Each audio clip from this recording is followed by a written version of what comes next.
السلام علیکم ورحمۃ اللہ وبرکاتہ۔ آج ہم بات کریں گے سفر معراج کی۔ آج کی رات بابرکت رات ہے۔ یہ وہ رات ہے کہ جس میں سرکار دو عالم صلی اللہ تعالیٰ علیہ وآلہ وسلم عرش معلیٰ پر گئے اور وہاں جا کر اپنے دیدار الہی کیا۔ کہ سفر معراج جو ہے وہ اسلام کا ایک اہم ترین جو ہے ایک واقعہ ہے، ایمان افروز واقعہ ہے، اور اس سے ہمیں بے شمار سبق ملتے ہیں۔ سب سے پہلے ہم بات کرتے ہیں سفر معراج کی۔ سبحان الذی اسری بعبدہ لیلا من المسجد الحرام الی المسجد الاقصی،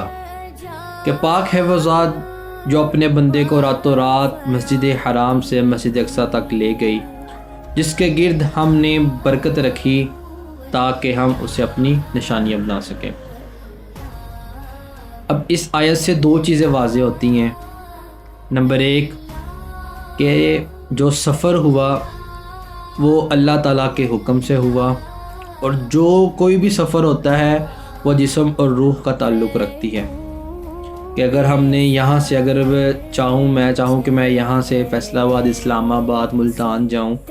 تو میں خواب کے اندر نہیں جا سکتا، بلکہ اس کے لیے میں ایک جسم، جو میری جسم اور روح ہے، جان ہوگی تو میں پھر جاؤں گا، ادروائز میں نہیں جا سکتا۔ اسی طرح سرکار دو عالم صلی اللہ تعالیٰ علیہ وآلہ وسلم کا جو سفر معراج ہے وہ آپ کے روح اور جسم کے ساتھ تعلق رکھتا ہے۔ تو اس سے ایک بات یہ واضح ہوگی کہ آپ جو ہے وہ اپنی روح اور جسم کے ساتھ جو ہے وہ سفر معراج کے لیے گئے۔ اور دوسری جو بات ہے اسرا کے مسجد حرام سے مسجد اقصی تک لے گئے، یعنی کہ آپ کو مکہ سے بیت المقدس تک لے گئے۔ آپ نے وہاں تمام انبیاء کرام سے آپ کی ملاقات ہوئی، آپ نے وہاں پر امامت کروائی، ٹھیک ہے، آپ نے وہاں جا کے تمام انبیاء کرام کو نماز پڑھائی۔ تو اس سے ایک چیز ہمیں یہ بھی واضح ہوتی ہے کہ سرکار دو عالم صلی اللہ تعالیٰ علیہ وآلہ وسلم جو ہے وہ آخر الزماں ہیں، آپ سردار الانبیاء ہیں، آپ انبیاء کرام کے جو ہیں وہ امام ہیں، ٹھیک ہے۔ اس کے علاوہ جو ہے ہمیں اس سے کیا کیا سبق حاصل ہوتے ہیں۔ نمبر ایک کہ جب یہ واقعہ پیش آیا اس وقت اسے عام الحزن کہیں کہ اس سال جو ہے وہ حضرت خدیجۃ الکبریٰ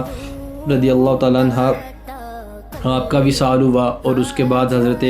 ابی طالب آپ کا وصال ہوا، اور ساتھ ہی پھر وہ جو معاملات چل رہے تھے وہ طائف کے تھے، بڑے سخت مشکلات تھی، بڑے سخت مراحل تھے،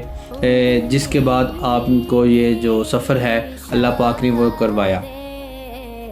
تو ہمیں اس چیز سے کیا سبق ملتا ہے کہ ہر مشکل کے بعد جو ہے وہ آسانی ہے، کہ جیسے نبی پاک صلی اللہ تعالیٰ علیہ وآلہ وسلم نے ان مشکلوں سے اپنے آپ کو گزارا، آپ نے مشکلیں برداشت کی، تو اللہ پاک نے اس کا انعام کیا دیا کہ آپ کو عرش معلیٰ پر بلایا اور وہاں آ کر آپ کو اپنا دیدار نصیب فرمایا۔ جیسے آپ عرش معلیٰ کی طرف جاتے رہے، ہر آسمان کے اوپر ہر انبیاء کرام سے جو ہے وہ ملتے رہے، پہلے، دوسرے، تیسرے، چوتھے آسمان، ساتویں آسمان تک جو ہے وہ آپ انبیاء کرام سے ملاقات کرتے رہے، اور آخر جو ساتویں آسمان پر آپ کی ملاقات وہ حضرت سیدنا جد الانبیاء حضرت ابراہیم علیہ السلام کے ساتھ ملاقات ہوئی۔ پھر آپ سدرۃ المنتہا پر گئے، وہاں جا کر جبرائیل علیہ السلام نے کہہ دیا کہ آپ یہاں سے آگے خود جائیں گے، اگر میں یہاں سے آگے جاؤں گا تو میرے پر جو ہیں وہ جل جائیں گے۔ تو نبی پاک صلی اللہ تعالیٰ علیہ وآلہ وسلم سدرۃ المنتہا سے آگے جو ہے عرش معلیٰ تک آپ خود کے، وہاں جا کر آپ نے اللہ تعالیٰ کا دیدار کیا۔ آپ نے جیسا اللہ تعالیٰ کی شان و قدرت تھی، اللہ تعالیٰ جیسی اپنے شان کے مطابق جو ہے وہ سرکار دو عالم صلی اللہ تعالیٰ علیہ وآلہ وسلم کو دیدار کروایا۔ اور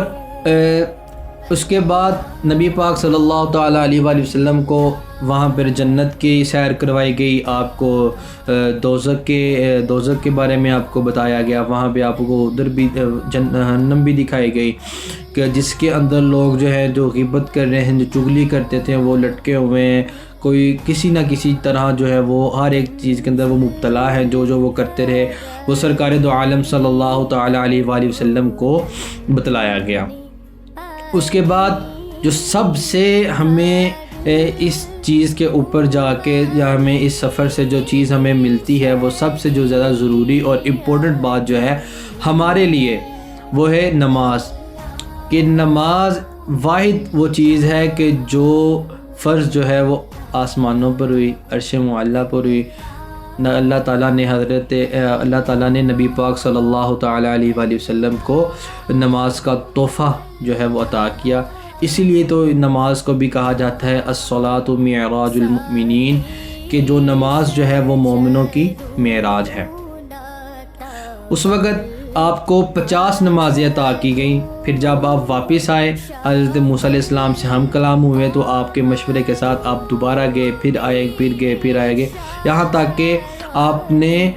5 نمازیں جو ہیں وہ اللہ تعالیٰ سے مختص کروا لی۔ یہ بھی امت کی بہتری کے لیے، امت کی آسانی کے لیے، لیکن ثواب انہیں 50 کا ہی ملے گا۔ یہاں پہ ایک بڑی چیز ہے کہ آج ہم لوگ جو ہے وہ سرکار دو عالم صلی اللہ تعالیٰ علیہ وآلہ وسلم کی شان کے اوپر کچھ لوگ جو ہے وہ باتیں کرتے ہیں آپ کے بارے میں، آپ کو جو بھی ان کے معاملات ہیں وہ آپ کے اوپر کستے ہیں۔ انہیں ایسا نہیں کرنا چاہیے، کیونکہ سرکار دو عالم صلی اللہ تعالیٰ علیہ وآلہ وسلم جو ہے وہ عرش الہی پر گئے، آپ عرش معلیٰ پر گئے، آپ نے وہاں پر جا کے بھی اپنی امت کو جو ہے وہ آپ نہیں بھولے، آپ وہاں جا کر بھی جو ہے وہ اپنی امت کے لیے بلائی چاہیے آپ جب پیدا ہوئے تب بھی آپ کہتے رہے اللہم ربی حبلی امتی، ربی حبلی امتی، ربی حبلی امتی۔ آپ پیدا ہوتے ہی جو ہے وہ آپ اپنی امت کے لیے دعائیں کرتے رہے۔ پھر اس کے بعد اب آپ نے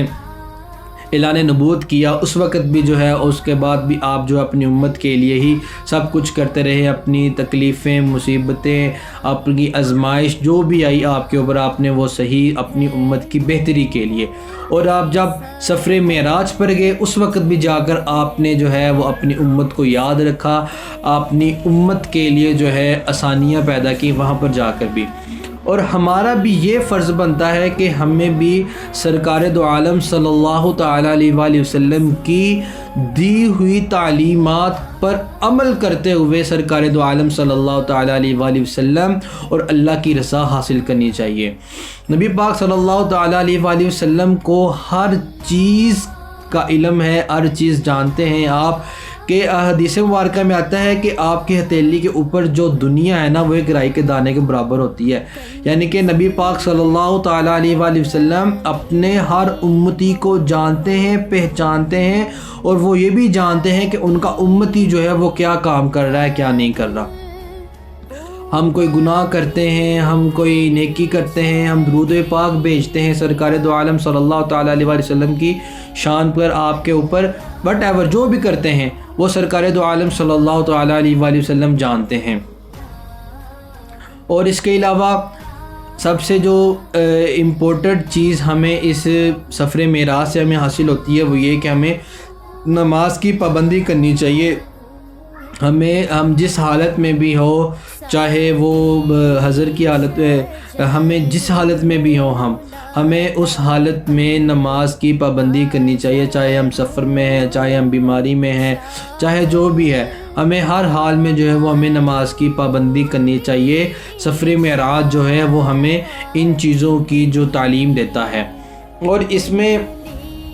کوئی مخصوص عبادت کا کہیں ذکر نہیں آیا کہ آپ نے کہ یہاں پہ اس دن اس رات کے اندر آپ نے مخصوص عبادت کرنی ہے، بلکہ ہمیں چاہیے کہ جیسے ہمیں یہ ایسے فضیلت والی راتیں ہمیں نصیب ہوتی ہیں، تو ہمیں چاہیے کہ ہم یہاں